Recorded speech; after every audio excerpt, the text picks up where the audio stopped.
Hello, English learners. Welcome back to another advanced lesson here at English Pod. My name is Marco. And I'm Erica. And today we're going to be back in the office. That's right. We are listening in as somebody gets a little bit of trouble from their boss for being a bit late on a project. All right, so we're going to be at the office. Somebody misses a deadline. And so, well, how do you handle the situation? What can you do to explain yourself? And what language can you actually use to talk about missed deadlines and late work? All right, so let's see why this person missed the deadline, and let's find out what happens.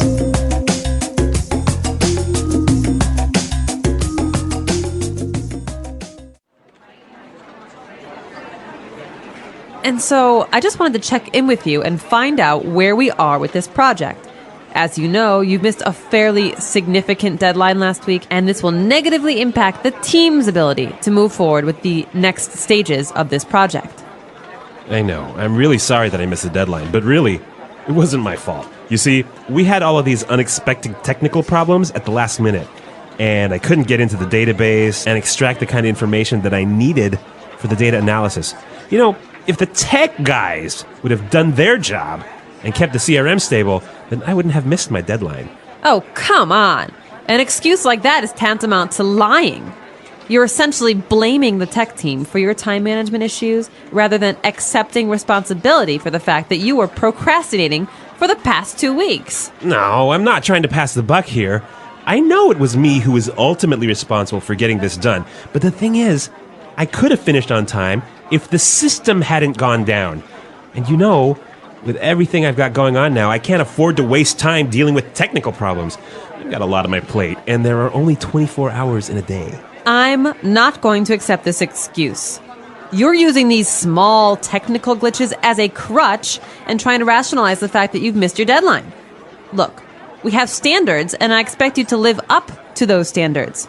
No more phony excuses. If you're in over your head, you tell me. No more missed deadlines. Now, I want that data on my desk by 9 a.m.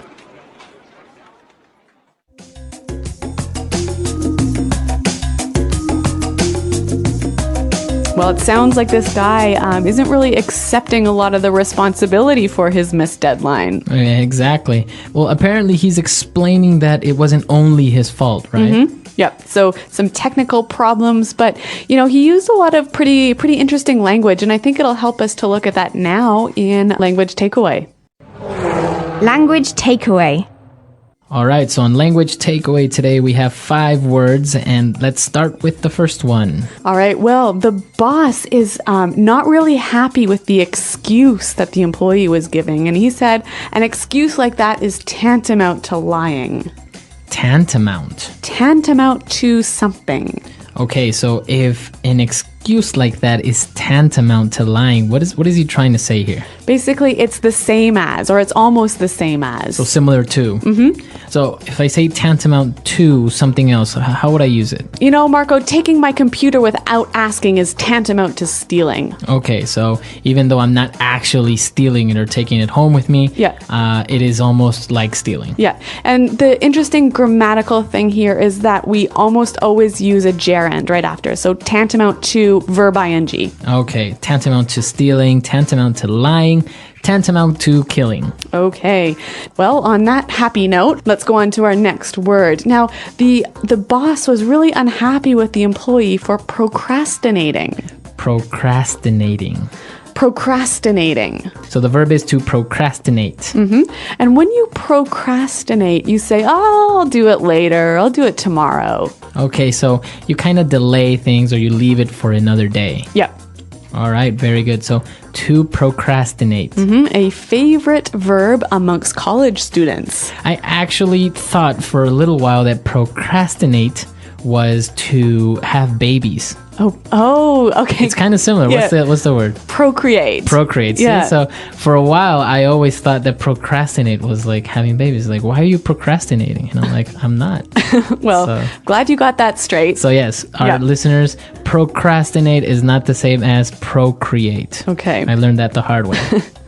Yes. Well, it sounds like you had a little bit of a glitch in your understanding of language, and that's our next phrase. So in the dialogue, they were talking about some glitches with the system.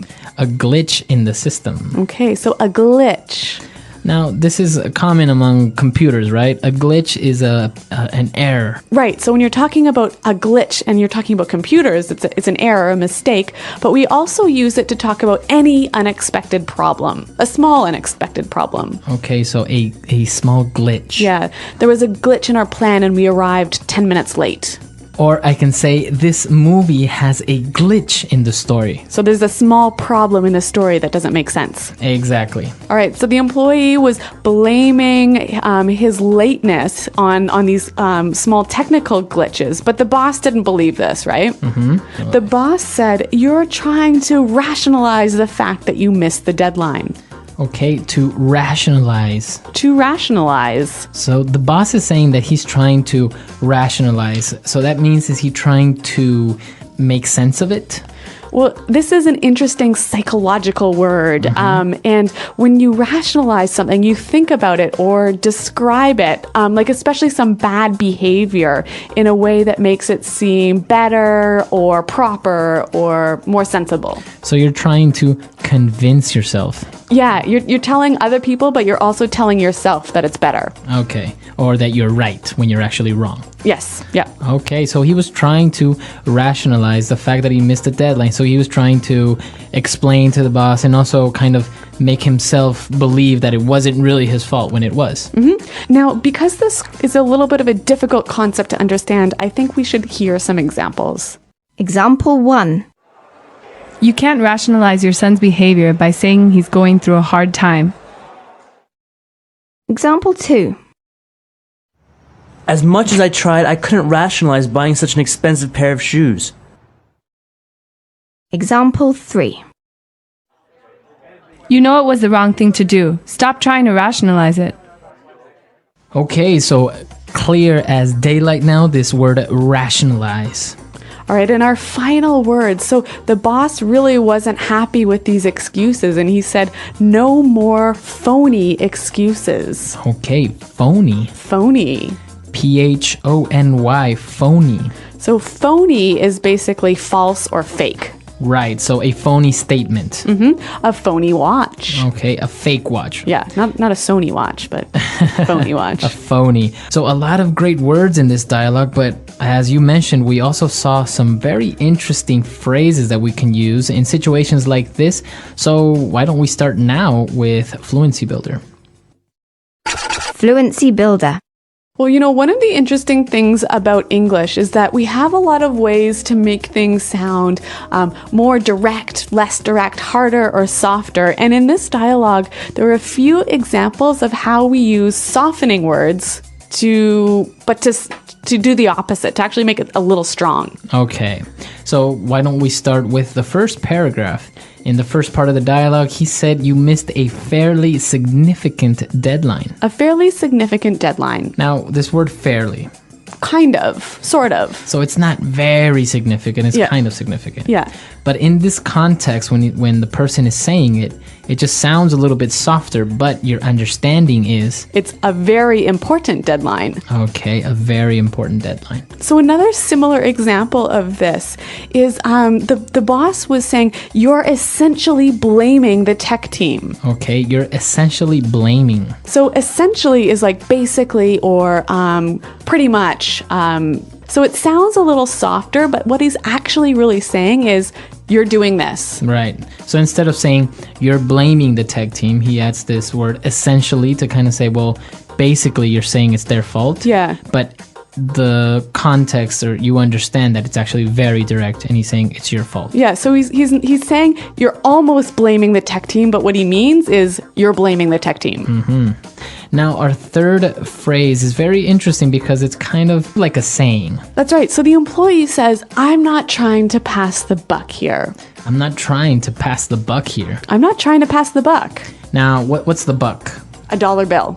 $1 bill. So we understand that he's saying, I'm not trying to blame somebody else or pass the blame onto someone else. Mm-hmm. But you can think about it like this. Like imagine he had some fake or phony money, right? And he wants to pass that on to the next person so he doesn't get in trouble. Okay. So I'm not trying to pass the buck. I'm not trying to pass the blame, put the responsibility on someone else. Very good. But you know what? You know what he really means here? What? I am trying to do this. Because he knew, he knew that it was a fake dollar bill. Yeah, right? yeah. Okay. Yeah. Now, the fourth one is interesting as well because it's kind of like a metaphor. The boss said, you're using these small technical glitches as a crutch. So using something as a crutch. Now, the crutch is You know when you break your leg, you use those wooden or metal sticks to walk with? okay, to help you walk. Yeah. So the boss is basically saying you're using these technical glitches as an excuse or as an aid to why you missed the deadline. Yeah, so if you think about it like this, some people might say, okay, if you walk with a crutch, then you won't succeed, right? Because whatever.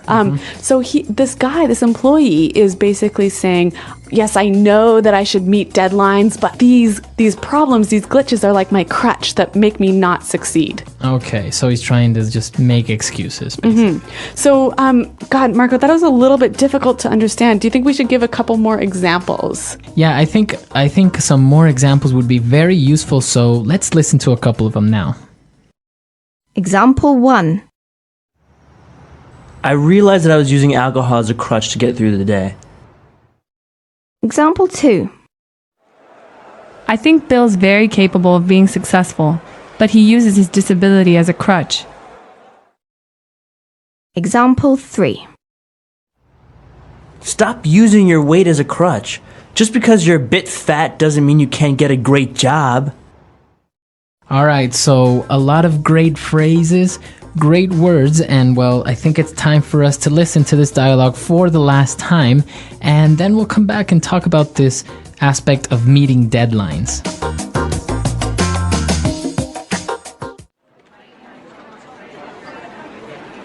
And so I just wanted to check in with you and find out where we are with this project. As you know, you missed a fairly significant deadline last week, and this will negatively impact the team's ability to move forward with the next stages of this project.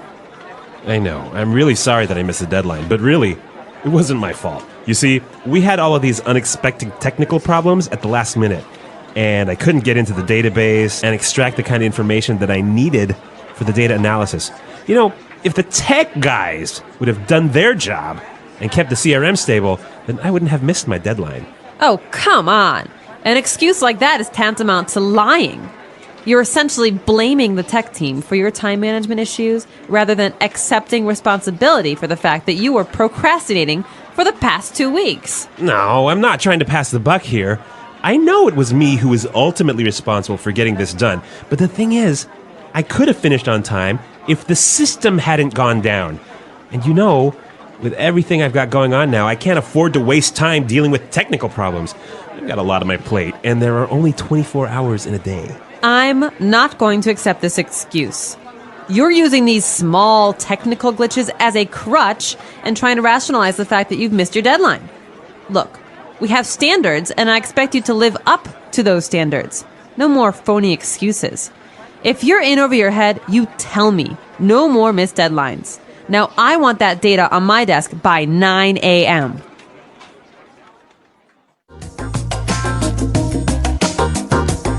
This employee got in a lot of trouble for missing his deadline. Exactly. I think it's a very important aspect of not only Western culture, but also in general, assuming guilt when it's your fault. Yeah. In this case, we saw that the employee didn't really want to accept the fact that it was his fault. Yeah, he didn't say, yeah, I know it was me, I'm sorry, and this is my plan to fix it. Now, this is very important among cultures because in some cultures, the aspect of losing face is so important, right? Right. So somebody may not really want to assume guilt, or they have to because it's part of the culture. But what's the standard in North American business practice? I would say that you would have to assume responsibility and take responsibility for your actions, right? And say, yes, it's my fault, I did it, but I'm going to get it fixed, or I'll do it, or I'll make up for it. So some good business tips here today in this lesson. Now, remember, if you have any questions about the language or want to tell us a little bit about how you assume responsibility in your culture, visit our website at englishpod.com. Right. We're always there to help you out. And until next time. Thanks for listening, and goodbye. Bye. The English Pod Audio Review. Listen to the meaning, then say the vocabulary word. Same as, equivalent to. Tantamount. Later than expected. Behind schedule. Very important or very relevant. Fairly significant. The action of delaying one's work. Procrastination. In essence, basically. Essentially. To create an untrue story. Fabricate. Used to indicate you justify failure with excuses. As a crutch. To give the reasons why you did something wrong. Justify. To explain bad behavior in a way that falsely makes it seem proper or better. Rationalize. The quality of being late often. Tardiness. To have an effect on something. Impact. Continue, go on. Move forward. Coming without warning. Unexpected. At the last moment. Last minute. Leave tasks or duties for a later time. Procrastinate. Blame someone else. Pass on the responsibility. Pass the buck.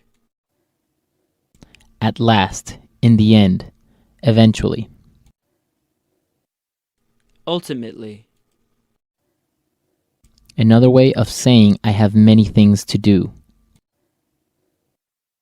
On my plate. Not true. Fake or false.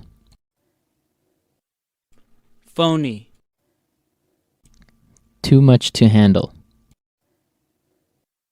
In over your head. Let's try that faster. To give the reasons why you did something wrong. Justify. Too much to handle. In over your head. Later than expected. Behind schedule. Another way of saying I have many things to do. On my plate. To explain bad behavior in a way that falsely makes it seem proper or better. Rationalize. Leave tasks or duties for a later time. Procrastinate. Not true. Fake or false.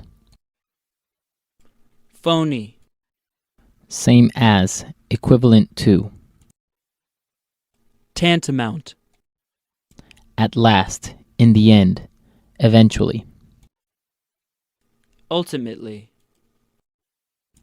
Very important or very relevant. Fairly significant. The action of delaying one's work. Procrastination. At the last moment. Last minute. To have an effect on something. Impact. In essence, basically. Essentially. Continue, go on. Move forward. Used to indicate you justify failure with excuses. As a crutch. coming without warning. Unexpected. Blame someone else. Pass on the responsibility. Pass the buck. The quality of being late often. Tardiness. To create an untrue story. Fabricate. Now say the word and hear it in a sentence. Tantamount.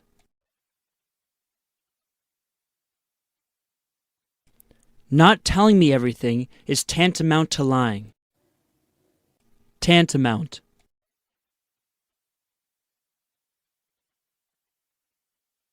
The way you request things is tantamount to a demand. Be more polite. Tantamount.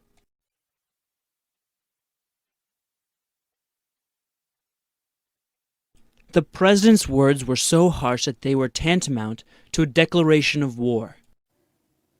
Fairly significant.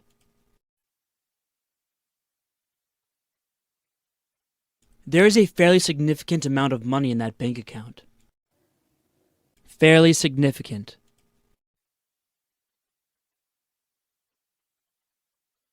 There is a fairly significant chance that you will get the scholarship.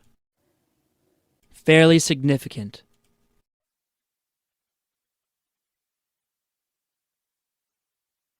The president talked about how fairly significant economic growth is expected this year. Essentially.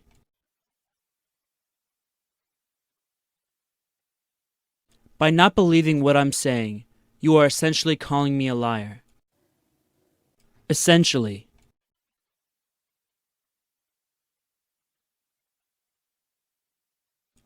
The company is essentially laying people off in order to reduce costs. Essentially.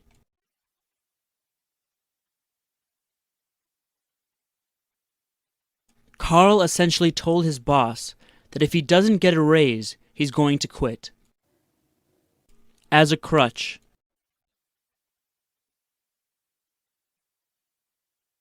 I realized that I was using alcohol as a crutch to get through the day. As a crutch.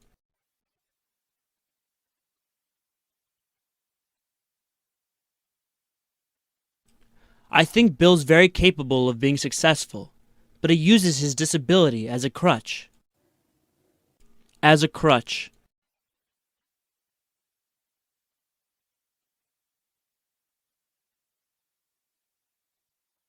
Stop using your weight as a crutch. Just because you're a bit fat doesn't mean you can't get a great job. Rationalize.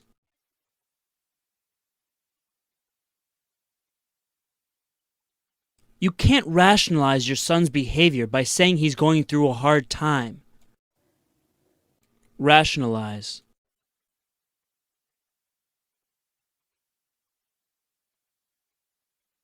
As much as I tried, I couldn't rationalize buying such an expensive pair of shoes.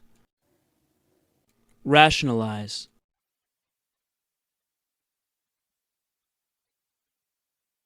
You know it was the wrong thing to do, so stop trying to rationalize.